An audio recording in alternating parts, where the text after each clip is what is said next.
My ex took me to court for child support, thinking it'd be easy money until the DNA test flipped everything upside down.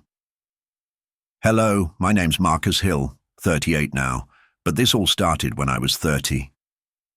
It was 2015, and I met Alana Rivera at a mutual friend's destination wedding in Miami. I was the groom's college roommate. She was the bride's cousin. I was working as a systems engineer for a large security tech firm, just a few months into a solid six-figure promotion. I'd recently bought a townhouse in Orlando and was elbow-deep restoring a '71 Camaro with my uncle on weekends. Life was balanced, secure, predictable. Then came Alana. She was 28, smart, stunning, and quick-witted. She told me she worked in digital strategy for an entertainment brand, which turned out to be code for posting TikToks for a podcast nobody listened to. But I didn't see that then. I just saw someone lively and exciting. We hooked up the last night of the wedding. It was supposed to be a fling, but we kept talking. She lived 2 hours away in Tampa, and I found myself driving out every weekend. She was magnetic. She made me feel like I was finally living. A few months later, her lease was ending. She mentioned how stressed she was about rent and the cost of commuting. I offered for her to move in. It felt right. It was also my first big mistake. Alana had been raised in a plush bubble. Her father was a criminal defense attorney in Coral Gables, and he bankrolled everything: private schools, travel, even her adult life, until he cut her off after some argument about accountability. She told me he was controlling. I see now he was just tired of funding delusion. Still, I believed in her. When she said she wanted to start her own digital branding firm, I encouraged her. She made pitch decks, mood boards, even printed business cards, but there were no clients, no income, only expenses. She borrowed my Amex, just until I invoice a few clients. Next thing I knew, I was $3,200 deep in ring lights, camera drones, neon signs, and wardrobe investments. When I asked questions, she got teary-eyed. "You don't believe in me," she said. "I've never had anyone doubt me more than you just did." I relented again. We got married in 2017, small beach ceremony. She wanted it in Key West because that's where we first kissed under the stars. Her parents didn't pay for a dime, and I emptied almost $20,000 of my savings. I didn't care. I thought she was worth it. On our wedding night, my stepfather pulled me aside and asked, "Marcus, please tell me you got a prenup." I smiled and nodded. "Yeah, man. My buddy Terrence made me do it." Ironclad. He let out a breath. "Good, because if she's who I think she is, you'll need it." I should have listened closer. After the wedding, the mask dropped. She stopped pretending to be invested in our future. Her business became a lifestyle. She turned our guest bedroom into a streaming room, pink LED lights, a crushed velvet backdrop, new microphones. I was making $135,000 a year. She treated it like $500,000. She quit her part-time bar gig, saying she needed to protect her brand. When I expressed concern about the bills, she snapped, "I don't want to be with someone who limits me. If that's what love looks like to you, control." Maybe I made a mistake. So I backed off again. But things got messier when she got pregnant. She cried when she told me, said it was a sign from the universe. I wasn't ready, but I wasn't walking away. I stepped up. We did the nursery, booked parenting classes, and I even sold my Camaro to free up cash. I was terrified but committed. Our daughter Ellie was born in May 2018. She was beautiful, but something was off. She didn't look like me, not even a little. And yes, I know babies change, but as months passed, the doubt grew like mold in my chest.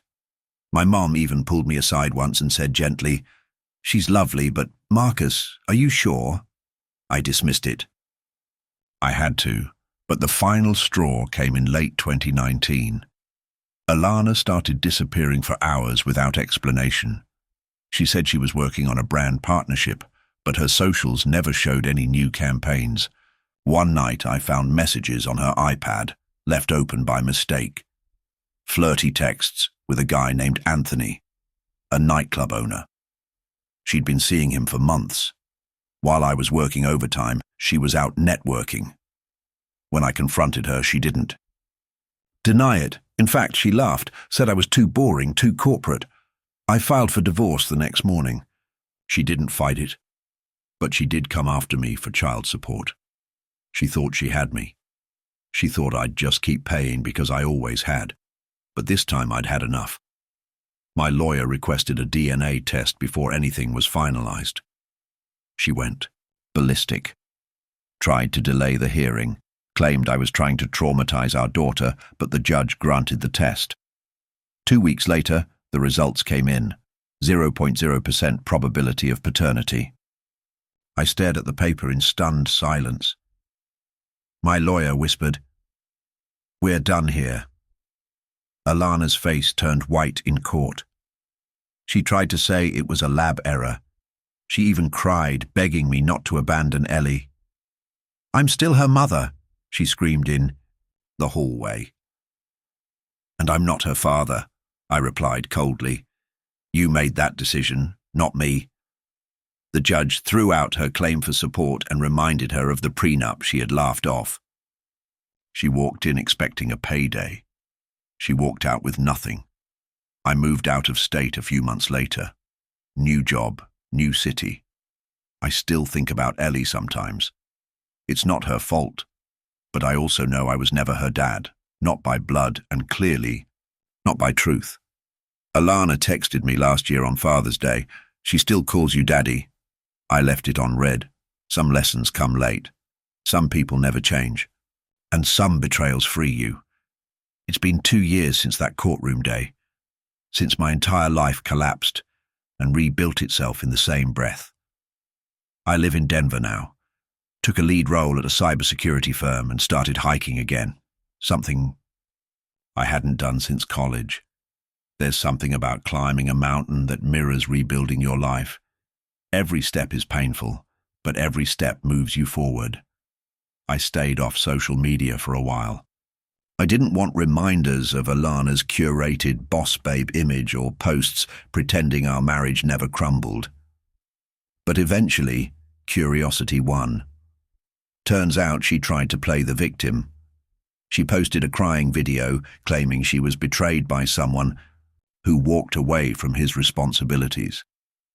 She painted me as a deadbeat dad who didn't want to raise a child that wasn't biologically his, but was his emotionally. People ate it up, but then quietly the video disappeared, likely because someone in the comments asked why a court DNA test had ruled me out completely. She's still in Tampa, still chasing her brand.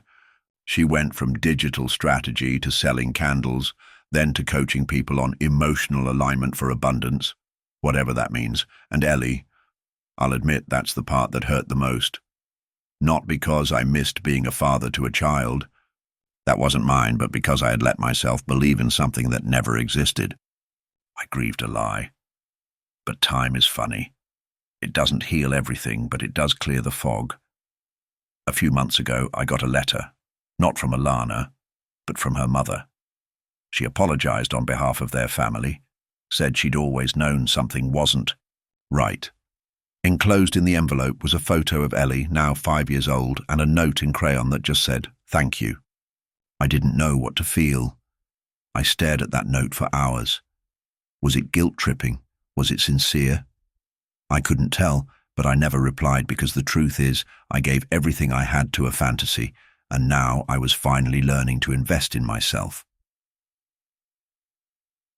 Last month, I met someone. Her name's Naomi. She's 35, an architect, and refreshingly her own person. We met at a volunteer rebuild event after a tornado hit a small town outside Boulder. We were hammering boards and laughing over how uncoordinated I was with a nail gun. It felt real. No performances, no hidden agendas. She doesn't care about what I drive or how much I earn. When I told her everything about Alana, the fake business, the child support battle, the DNA test, she didn't flinch. She just said, You survived it. That means you're stronger than you give yourself credit for. For the first time in years, I actually believed it. Alana took my money, time, and trust. But what she couldn't take, what she never understood, was my ability to start over, to learn, to heal. And the truth is, being betrayed didn't break me. It taught me who I am when everything else is stripped away, and I like that man a hell of a lot more.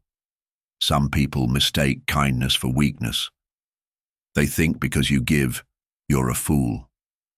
But real strength is knowing when to walk away, when to let go, and when to protect your peace, no matter how loud the guilt, the lies, or the false promises become. I don't regret loving, but I do regret staying too long. Now I only give to what gives back.